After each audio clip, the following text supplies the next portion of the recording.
હર હર મહાદેવ મિત્રો, તો તમારું અમારા વિડીયોમાં સ્વાગત છે। તો આપણે અત્યારે જઈ રહ્યા છીએ ઘરે।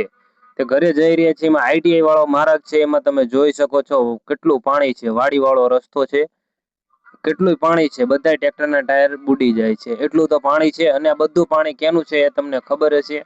વરસાદનું તો છે જ નહીં પાણી, આ બધું ગટરનું પાણી છે। તમને એમ લાગતું હશે કે આ બધું વરસાદનું પાણી છે, તો ના ના ભાઈ, આ વરસાદનું પાણી નથી। આ બધું અહીંયાથી ગટરમાંથી પાણી નીકળે છે અને ગટરનું પાણી આવે છે। બધી કુંડીઓ છલકાઈને આ માર્ગમાં પાણી આવે છે ને માર્ગમાં હાલવાની બહુ એટલે બહુ તકલીફ થાય છે। બધા ખેડૂત મિત્રોને બહુ એટલે બહુ તકલીફ થાય છે। આનો કોઈ જાતનો કોઈ નિકાલ નથી લાવતા।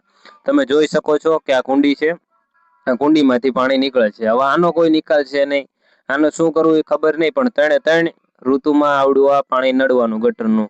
આમાં બધા ગટરમાં ઠેઠોઠેઠ લગી નડે। મિત્રો તમે સપોર્ટ કરો અને આવી પાણીનો કંઈક નિકાલ આવે એવું કરો। વિડીયોને લાઈક કરજો, સબસ્ક્રાઇબ કરજો, કોમેન્ટ કરજો। અને આ આપણો માર્ગ છે આઈટીઆઈ વાળો, તમે જોઈ શકો છો। મહાદેવ મિત્રો।